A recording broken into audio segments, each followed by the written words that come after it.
Welcome back to the Cal Park Bros podcast. Jason and I have just concluded our first segment regarding the Chicago Bears procuring the site in Arlington Heights, Illinois, for future use one day. In this second segment, we're going to be talking about something that's pretty relevant, given that Facebook, WhatsApp, and Instagram were down for most of yesterday. The day prior, that Sunday, there was a 60-minute segment on a Facebook whistleblower. I'm referencing CBSNews.com, where 60 Minutes airs, obviously. And Frances Haugen says in her time with Facebook, she saw conflicts of interest between what was good for the public and what was good for Facebook. Scott Pelley reports. Frances Haugen said, the thing I saw at Facebook over and over again was that there were conflicts of interest between what was good for the public and what was good for Facebook. And Facebook over and over again chose to optimize for its own interests, like making more money. Frances Haugen is 37, a data scientist from Iowa with a degree in computer engineering and a Harvard's master's degree in business. For 15 years, she's worked for companies including Google and Pinterest. Francis indicated, I've seen a bunch of social networks and it was substantially worse at Facebook than anything I'd seen before. Scott Pelley indicates, someone else might have just quit and moved on, and I wonder why you take this stand. Francis indicates, imagine you know what's going on inside of Facebook and you know no one on the outside knows. I knew what my future looked like if I continued to stay inside of Facebook, which is person after person after person tackled this inside of Facebook and ground themselves to the ground. So the whistleblower part is that Frances secretly copied tens of thousands of pages of Facebook internal research. She says evidence shows that the company is lying to the public about making significant progress against hate, violence, and misinformation. One study she found from this year says we estimate we may action as little as 3 to 5% of hate and about 0.6% of violence and incitement on Facebook, despite being the best at the world at it. Well, damn. Scott Pelley indicated, to quote another one of the documents you brought out, she had all the receipts. We have evidence from a variety of sources that hate speech, divisive political speech, and misinformation on Facebook and the family of apps are affecting societies around the world. And Francis responded, we live in an information environment that is full of angry, hateful, polarizing content that erodes our civic trust, it erodes our faith in each other, it erodes our ability to want to care for each other. The version of Facebook that exists today is tearing our societies apart and causing ethnic violence around the world. Jason, I know I was a big proponent of talking about this on the show today. I've definitely had some thoughts about this already kind of germinating, if it will. Now that you've had a chance to check out the article or the video, what are your thoughts on this whistleblower content? So in the last segment, we talked about football. So I am going to call a football player move, and I'm going to punt to you. And I'm going to ask you your opinion on this because again, you watched the 60 Minutes, I think, when it came on live with some family. So yes. I'm actually interested to hear your thoughts on that before I go into mine. Got it. My first thought was, well, duh. Water's wet. Of course, Facebook changed the way we engage with one another in reality, because that old adage, art imitates life. I mean, it's not just the new algorithm. Facebook has been doing this for eons. Instagram is no different. WhatsApp, I can't imagine would be all that more different. And I bring those up because they're all under the umbrella, right? Facebook owns all of them. All roads lead to Zuckerberg. Okay. And that's not a conspiracy theory. They are all owned by that umbrella of companies. So I know for a fact that there were certain pieces of content, certain things I would post on social media would magically get a certain type of friend to show up randomly, whereas other types of content would never bring those people out. And what I think a lot of people would used to assume was that, oh, well, maybe this person only shows up for certain things. Yeah, that's possible. But chances are the algorithm was just priming the pump, saying, hey, you sound like the type of person that to start talking some shit when this type of content shows up. And so you've already kind of riled up the ideal customer, if you will, to take the bait. And I've seen this play out 5 years ago, 10 years ago. So for me, the whistleblower really wasn't illuminating anything because I already felt like this was happening. I've lost Facebook. Excuse me. I've lost real life friends over Facebook engagements because shit went left. Okay, Literally. or right. Literally. Yeah. So it is not the flex that many may think it is, because for me, the whistleblower is simply just pulling out all the receipts that I already felt like were there.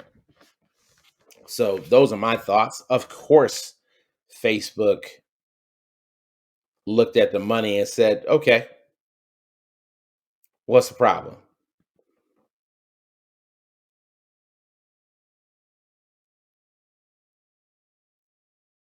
So essentially, I partially may agree with you here. So, like, in just not the first line, but like the first quote from her that stood out to me was the thing I saw at Facebook over and over again was there was a conflict of interest between what was good for the public and what was good for Facebook.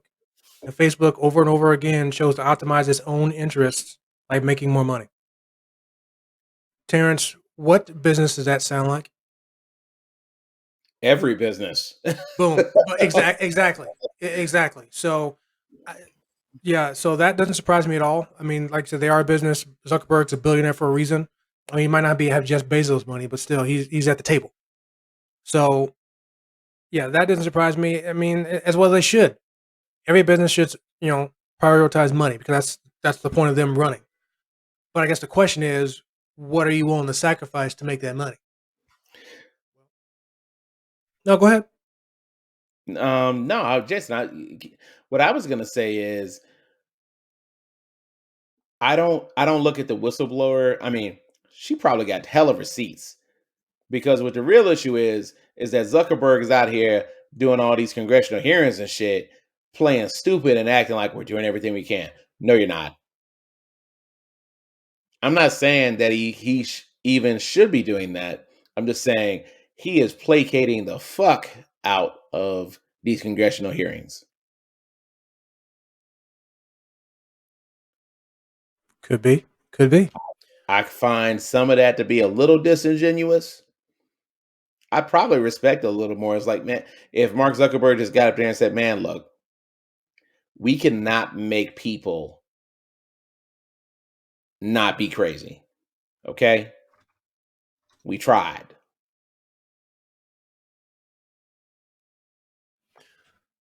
I look at that the same way I look at getting mad at people that, oh, I can't believe that so many people voted for Donald Trump or so many people voted for Joseph Biden. I'm like, oh my God, I can't believe Trump almost won again. I'm like, look, people have a right to believe what they want to believe. You just got to hope and pray that that belief doesn't get you fucking killed. And that could be the challenge with social media. I mean, you mentioned the algorithms when it comes to bringing people together. You're absolutely right. I was just thinking the other day that there's one friend of mine that I have in Southern Illinois that I haven't seen them in person, obviously, since I moved, and I also hadn't interacted with them on Facebook like I used to either. Until the Right. other day when I made some type of post, I'm like, "Hey, where this person been?" They Right. probably haven't been anywhere. They just, like I said, the algorithms haven't pointed them to my any of my posts. Even though I've made some, and I went to their page, and they've made plenty as well, but I just never saw it anywhere on my feed ever. So I thought that was kind of funny that you mentioned algorithm, and that's the first thing I thought of. But I mentioned a minute ago, like what are willing to sacrifice in order to make that money, and not saying uh, Facebook, Instagram, whatnot, sacrificing this. But the one thing that stood out when I was researching, looking into this, is that the reports that Instagram in particular, and I don't know why it's Instagram only, that says that it's, I don't want to say targeting, but basically it's a toxic environment for certain teen girls when it comes to things like body image and things like that. So, um, like in regards to certain teen girls who may be going through certain body image issues or certain eating disorders, the content with the algorithm circles back to them, kind of pushes them more towards that. Now, I had to imagine it's not Instagram's intention for that to happen. I'm gonna, you know, be positive in that they're not intending to do that. And according to the CNN article, they are working on fixing those issues. I don't know what they're doing. It may not matter until they actually do it, but that's what they have to be careful of, is stuff like that. Now, that being said, I put more of the responsibility on the people themselves. So going back to the article that you brought up and found, let me scroll down a little bit here. They mentioned that they only catch like 3% of this, 6% of that, which is a very low number. But the better question is, why is there so much out there in the first place? It's because of us. And now I say us, I don't mean me and you specifically. I meant the people, the users of Facebook. In that 60 Minutes article, they mentioned that 60% of people who have access to the internet are on Facebook. That's a lot of people, bro. That's a lot of people in the world. There's also a lot of bots. There's a Well, lot of fakes. There's a lot of the, fakes. I'm just saying, man. you, Like, you're thinking of like certain dating sites and stuff like that. no, I'm thinking in general. There's a lot of fam. I'm not talking dating sites. I'm talking crazy automated shit that's preventing me from getting a PlayStation 5. Okay, that's some stuff I don't know about. I guess because I'm not in the PlayStation, PlayStation market anymore, unfortunately. But yeah, but I think it's all in the people. So now, granted, I mentioned before on the show that my issue, I was never in Facebook jail, but I got a Facebook warning, like we're going to throw you in jail, about a comment I made in one of the groups about a certain television family I won't mention. Um, but so and you've mentioned stuff too that got you in trouble or whatever, potentially. But Yes. but but still, even though I thought it was kind of stupid at the time about why they gave me a warning. But still, I still said it. I admit that I still said I typed it just like you typed whatever you typed. So it's still my fault for even getting the warning or you getting put in jail or close to it. So I guess the question is, why are so many people out there putting so much misinformation out there, so much hate speech, so much violent speech out there? Because it's kind of like the term keyboard warriors or keyboard tough guys. Yeah. That's what it really is. People think they want to get all tough and smart and whatnot behind a keyboard because it's a keyboard. Nobody can actually see them or whatnot. Because they feel like that computer screen they're looking at is like a wall. And people can't actually see me, so I can just do and say what I want on there, and it's fine. Now, we applauded Facebook before for actually attempting to monitor this stuff before, so I'm still going to continue to do that. They're attempting to do that stuff. Of course, it may not be enough, obviously, according to the whistleblower Francis and their numbers, but they're at least trying. But still falls on the people to monitor and police yourselves. Going back to what Herm Edwards used to say to some of the NFL recruits, don't press send. Think about what you're typing and putting out there before you push send. I mean, if you ever question it, don't hit send. Just let it go. So again, they can put all this stuff, or the whistleblower can put all this stuff on Facebook, Instagram, WhatsApp, whatever, but it's still up to the people. They wouldn't have to police all this stuff if it wasn't for us. So people, if you're listening, whatever you put out there on Facebook, Instagram, or any social media site, including us as a Cowpart Bros, we all need to be mindful about what we're putting out there. The hate speech, let it go. The violent speech, let it go. Any misinformation, let it go.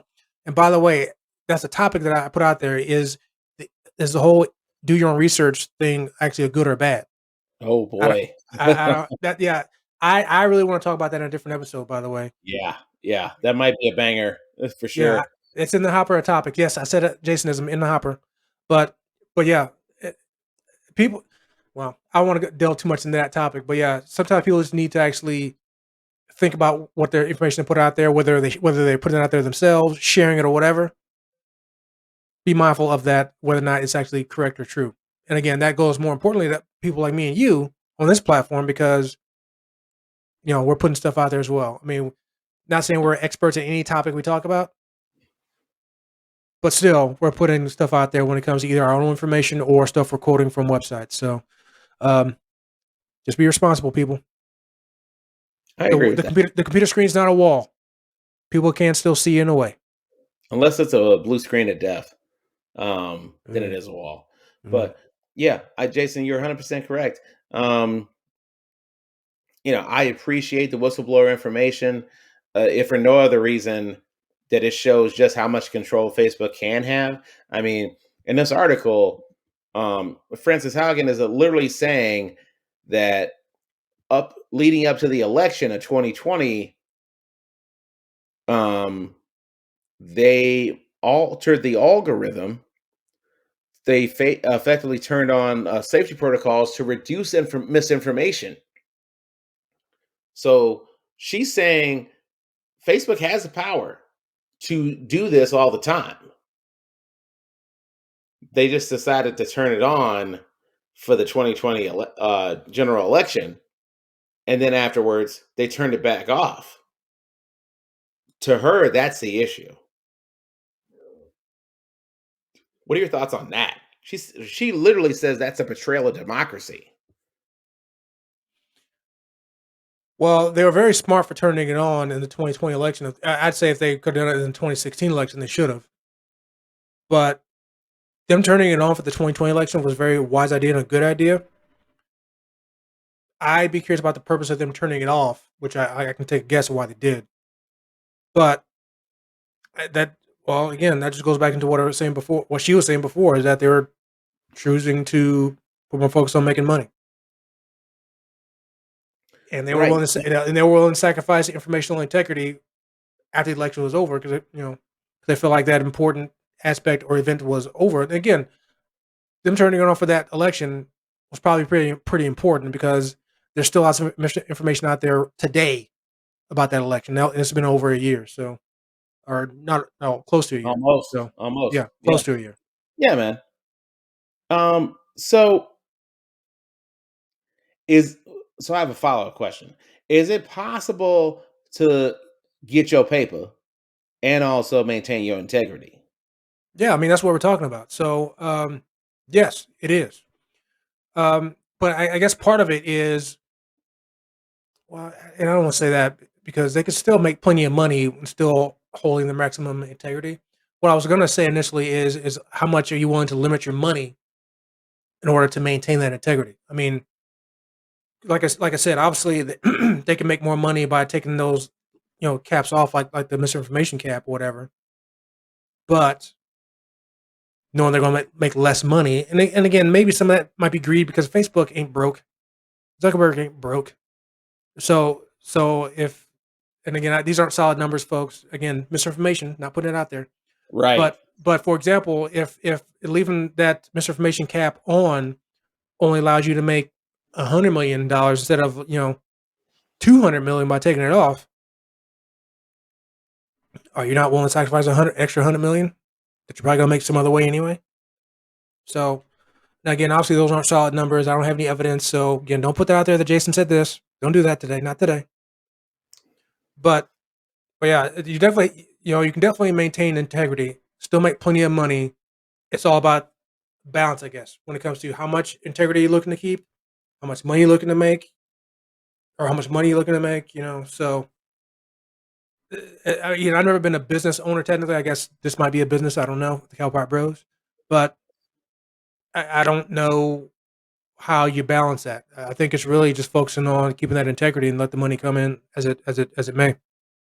Yeah. That's good. That's a good perspective, Jason. Um, yeah, I wonder if the January 6th insurrection even goes down if they modify the algorithm. I'd have to say it probably still happens. Is it as involved does it reach the critical mass that it did? Because Yes. here's the thing, man. I have seen some wild shit on this here internet.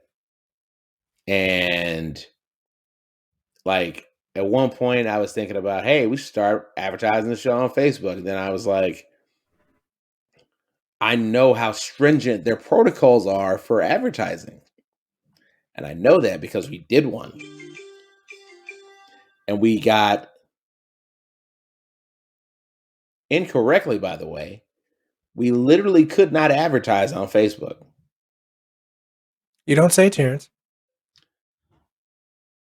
And I just find that fascinating that on this here podcast, that Southern accent, sir. Southern accent. yep, that this here podcast, that there were restrictions on what we could say, but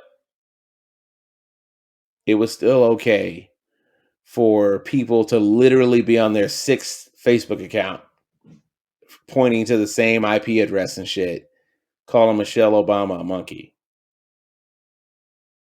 That is the ethical dilemma for me. Facebook was giving a fuck when it wasn't their turn to give a fuck, and they were fumbling the bag on the really important stuff like that. They were letting everything go when it came to that as soon as Obama was elected. And now magically they got a fucking conscience. And I'm not even saying that it's wrong to have a conscience. I'm just saying, and I get it, this is a moving target. You know, the world didn't stop as soon as the president was elected. But that young lady might have a point. You got the power and you got the power to hold people accountable and you don't use it. Shit, maybe you should be fried. Extra crispy. Yeah. But I'm going to ask you one last question here, if you don't mind. Go for it. What, I'm finding this exact quote here. Okay. So Francis said, they told us we're dissolving civic integrity. Like they basically said, oh, good, we made it through the election, blah, blah, blah, blah, blah, blah. But the part about that, I'm curious about, they said civic integrity. That would make it seem like social media, and not that it's wrong, that social media has some type of huge influence on society, which they're probably right. Oh yeah. I think that is, I mean, it's the way it is, and obviously never going to change. Social media is always going to be a thing at this point, never going to go away. It's going to be about what's going to be the next social media app. But my question is, what do you think about that? That social media has so much control on society, its thoughts, views, and actions, that this is even a thing, as far as having to have somebody whistleblow on Facebook because of all this stuff. I mean, Jason, it's no different than people complaining about the fact that I can't believe that people would vote for someone like Donald Trump. I'm like, people vote for people that they either A, see a little bit of themselves, or B, is going to carry out the agenda that they see fit. Sometimes it's a little bit of column A and a little bit of column B. Or column C, that person is somebody they wish they could be. Because I'll say that. Ooh, Well, that is okay. well, and here's the thing. Here's why I say that. Donald Trump. This is going to be a compliment. Donald Trump is very good at speaking his mind, even though some of the stuff he say is idiotic. A lot of people probably saw him during his campaign in the 2016 election, saying, "Hey, he says stuff I'm thinking. He says the stuff I wish I could say, but I can't." Because you can So get fired. Yes. yeah, well, yeah, exactly. You get fired, ostracized, all this other stuff. But they see him doing the same things that they wish they could do, or the same stuff that they think in their heads, or say in their homes to their family or significant others. So I think there's that column C. That's somebody that they wish they could be. So Dude, that is, whew, Jason, you are killing it tonight. You hit the nail on the head. A lot of people, they seek out personalities, but they don't seek out ideas. He is, and always will be a big personality. now, But on hang the on. execution So front, I don't know about that. But they definitely had some of his electorate definitely looked at him as someone that they identified with, who said the things that they wish they could say, but they can't. Now, I will say real quick though, just in all fairness, because in truth and accuracy, I'd say the same thing about Obama too. There were probably people that voted for him for the same reasons and the same things. Obama was somebody they admired, looked up to, or somebody that he's somebody that they wish they could be like. So same thing, maybe different aspects, obviously, because obviously Obama and Donald Trump are two totally different people in many Are they? ways. Are they? In many ways, similar in others, obviously, because they're politicians. So we know where that goes. No offense to Obama or anybody else, but it's true. So yeah, I just want to put that out there that we're not just bashing Donald Trump or people that voted for Trump, because it applies to really any politician for president. But it definitely applies to Obama too. People voted for him for whatever reason. Not saying that I didn't, but for whatever reason, people voted for him because they see something in him that they like or something they wish they could be. Which isn't necessarily a bad thing, but is what it is.